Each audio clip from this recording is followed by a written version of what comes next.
All right, the Super Bowl is over, and now the real fun begins. The offseason is officially official. It's been official for a while, but now we can focus our attention on Nick Caserio. What is Nick Caserio going to do? What is DeMeco Ryans going to do? How are they going to gel? I don't know about you guys, but as soon as the clock hit zero yesterday, I found myself extremely satisfied, extremely excited. As soon as that clock hit zero, it marked the beginning of the next era. 4 weeks from now, we're going to find out about free agency. We're going to find out what Nick Caserio wants to do. We're going to find out how they're going to assemble this roster. It is still a rebuild, but in this league, there's a lot of opportunity for significant improvement. And with the draft equity they have, there's opportunity for not just year-to-year improvement, but creating historical eras in a franchise, especially if you're talking about hitting on the franchise quarterback at pick number 2. There's just a lot of opportunity here. There's a lot of uncertainty, but there is a lot of reason for optimism because things are stacked up. Last year, you had $75 million in dead cap. You didn't know whether or not you were going to trade Deshaun Watson. Many thought, is this guy even tradable at this point with everything going on? And the year before that, you had no first or second round pick. You had bad contracts. You had a bad cap situation. This is the first time that they've had these assets. And now that the staffing is kind of shaped up, you got DeMeco Ryans, you got your home run hire there. And then you got your offensive coordinator. You know what the scheme is going to be. At least you know what the background of that scheme is. You got 4 weeks till free agency, and that's when the fun begins. And appreciate you for riding along. It is the Locker Room, #1 source for Texans daily digital content. I'm Landry Locker. You can listen to me Monday through Friday, 10 to 2 on In the Loop on Sports Radio 610, the show of record. Like, subscribe, whether you're a Texans fan or not. The digital game is blowing up, and I appreciate you for riding with me. It's almost go time, though, for this guy. Mr. Right himself, Nick Caserio. That guy, Nick Caserio. See him? Little Stone Cold What remix. Shout out to WYRTs for this. Custom made. I don't think you can buy this, but this is like the Stone Cold type of joints. And it's time for Nick Caserio to get to work. It's time for Nick Caserio to do work. Who knows what he wants to do? Who knows what DeMeco wants to do? We're learning about their collaboration. But there are 5 things that I think are the most important this offseason. 5 key things, key events that are going to be the most important for the Houston Texans and the most important decisions for DeMeco Ryans and Nick Caserio to make. And let's start with number 5, a Laramie Tunsil extension. This is a relative no-brainer. You get this done. The only thing that I do wonder, and I've heard differing opinions on this. A lot of guys that I respect that are in the Texans digital game and on Texans Twitter and stuff, they have differing opinions on how Laramie Tunsil fits in this scheme. I've heard Storm report, Patrick Storm. He said that he thinks that Tunsil fits in to this San Francisco zone blocking type of scheme. Kubiak/Shanahan scheme. I've heard some people say he doesn't fit into it. I just don't see how he won't. I don't see how they don't extend him. I would be surprised if last year we thought maybe a trade was possible. I think the extension is possible, but we really don't know what they do think. But whether or not they do it or not is something they're going to have to figure out because that's a high number on the cap next year. So you would think that they would want to act in some way, shape, or form. Could we see Laramie Tunsil moved and then Titus Howard moved to left tackle? I just don't know about that. But the contract extension, it seems like kind of a no-brainer, depending on who you listen to. I just don't see, again, it's a fluid process. I don't see Laramie Tunsil not being a part of this, but that's something they're going to have to figure out. Number 4, a Cooks trade.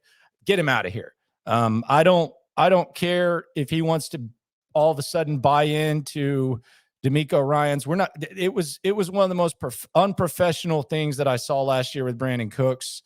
And the reasoning behind it, the fact that Jack Easterby left, it's just, I don't think it's not about the unwillingness to let bygones be bygones, because organizations, especially good ones, bad ones too, but even good ones, they're going to have drama. They're going to have players, and they're going to be the ones most of the time that just let bygones be bygones and they go about their business. But the whole way that went down, the whole way that it came about, the public criticizing, borderline threats, and then the passive aggressive. I just, I'm just trying to go about my business and be a professional, except when you're not. And I'm not trying to talk about the past. Except when you want to praise yourself. I just don't think you can trust a guy like Brandin Cooks. And furthermore, with how thin the free agent market is when it comes to wide receivers, I don't know that you're going to get the second round pick that maybe you'd hope for last year, but maybe you get something between that and what the Cowboys got for Amari Cooper. And with all the opportunity at wide receiver in this draft, specifically on day 2, and at the end of the first round, might even have an opportunity to get the top guy with the number 12 pick, which we'll talk about in a sec. I just think you got to trade Brandin Cooks, move on. And he also said he doesn't want to be part of a rebuild. This is kind of a rebuild. So I would move on from Brandin Cooks.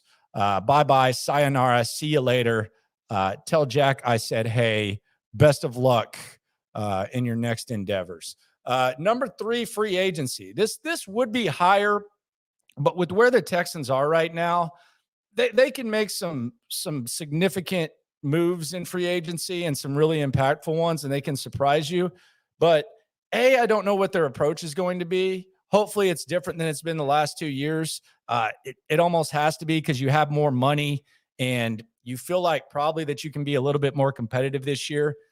And maybe you can try to get guys that are going to be here long-term, not just bringing in guys who have limited options that you sign on 1-year deals and stuff, and that churning that we hear people talk about in rebuilds. But they're not quite at, unless you think a rookie quarterback is going to come in here and just set the world on fire. They're not quite at the phase where Jacksonville was last year, where Jacksonville spent all that money, and they've been spending for a while, and they completely revamped their receiving core with Evan Ingram, Zay Jones, and Christian Kirk, and put their quarterback in a position to succeed. So I don't know if they're going to be extremely aggressive this offseason. I don't know if they're going to be thinking a couple years down the line. So the uncertainty, it kind of causes me to put this a little higher up on the list than many of you may put on the list. But I do expect them to try. Maybe they sign, they make one big splash. But even then, like some of the top names like Payne, I just see these guys getting franchise tagged. So I could see them kind of trying to keep the powder dry, but not too dry. They're going to be active, but I don't think it's like a pivotal time in free agency. And a lot of that has to do with the fact that you have all these draft picks. And we might see a little bit more of a youth movement and a commitment to that. So I think you definitely got to address, you got to improve the running back room. Do you do that in the draft? Do you maybe look at the top of this running back list, which we'll get more into as the offseason goes? That's something to look at. But I have free agency at 3 because of the unknown, and I don't know if the importance is there yet, especially with the draft. Number 2, the number 12 pick overall. This one's interesting because this is going to be a real swing pick. And this is going to be a lot of times when teams have extra draft picks, like extra first rounders, they draft with luxury in mind. Like you can kind of swing for the fences, like a guy who might be a top 5 overall prospect, but not one of your biggest needs. You draft that guy because you have the luxury of the extra pick. Jacksonville did it with Travis Etienne. Despite having a 1,000-yard rusher in James Robinson, they went with Travis Etienne. Do we see the Texans here, assuming that they trade Cooks? Do they try to get one of the top receivers in the draft? Could it be Addison? Could it be Johnston? Could it be Jackson Smith and Jigba, who I think a lot of people are extremely sleeping on? What do they do there, and how does it fit? I don't like, we've talked about the wide receivers, just focus on the wide receivers. A lot of people have said, well, this guy plays in the slot. This guy plays here. John Mechie and Nico Collins, you don't really have anyone on your roster that is worth avoiding, someone who you believe can be a high caliber player. So if there's someone who lines up in the slot, if you think Addison is kind of a slot guy, try to make him and Mechie work, or figure out what you got to do, because I don't think you can bank on Mechie yet, and I don't think you can bank on Nico Collins for sure. So this number 12 pick, do you go running back? If Bijan Robinson is there, do you go running back? Do you trade back and stockpile assets? Do you go defense? Could there be an opportunity there on defense? The number 12 pick, to me, it's just as intriguing as the number 2 pick, because we feel like we could probably get a list of 4 or 5 names with the number 2 pick, eliminating the possibility of a trade, just assuming that they stay there and pick. And you would probably be right if you picked that. You could probably give me 15 names on this number 12 pick and 15 strategies, and I would have no idea. So I have that ahead of the free agency. Number 1, this one's Captain Obvious, the number 2 pick. Now, I've talked about it not being the end-all be-all if you do everything else correct. The Philadelphia Eagles are a prime example of that. They traded up for Carson Wentz. Didn't go according to plan. He played great, though, for a little bit, and then it kind of came tumbling down. And despite that, you were able to win a Super Bowl when Nick Foles took over for him, and you were able to assemble another Super Bowl quality squad that was a few plays away from winning a Super Bowl last night against the Kansas City Chiefs. The dream scenario here, though, is that there's a quarterback there. He's a franchise guy. You evaluate and you make a decision that completely changes where your franchise is. And that's where you find yourself where Jacksonville is right now, building around Trevor Lawrence and feeling great about it. That's the ideal scenario. That's what you hope for. But it's not the end all be all. It's not make or break if you're doing everything else correct. If you're handling free agents, if you're handling trades the right way, if you're drafting well, outside of swinging for the quarterback, you can still be in a good position. The Jets are another prime example of that.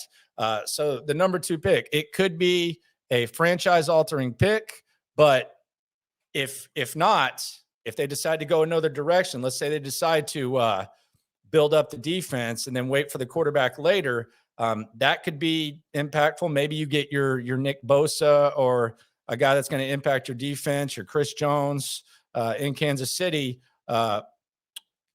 Maybe you find your quarterback, but if you don't, if you do everything else right, everything else will take care of itself, and you'll be in position to get where you want to go. So just to rehash, the Tunsil extension, uncertain. I think it's a no-brainer. I would sign him. I don't know how they feel that he fits into the scheme. Again, there's some differing opinions on that.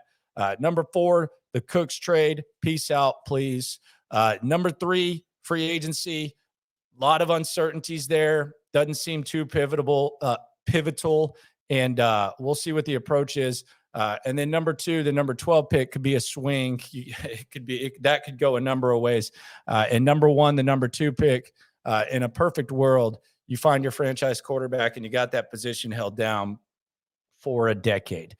Has been the Locker Room here on YouTube. Subscribe, like, number 1 source for daily Texans digital content. The fun stuff is freaking beginning. 4 weeks till free agency, 10 weeks, 3 days till the draft. We're going to get the schedule release after that. Business is picking up. The fun is beginning. The new era has officially begun. Everybody is 0-0.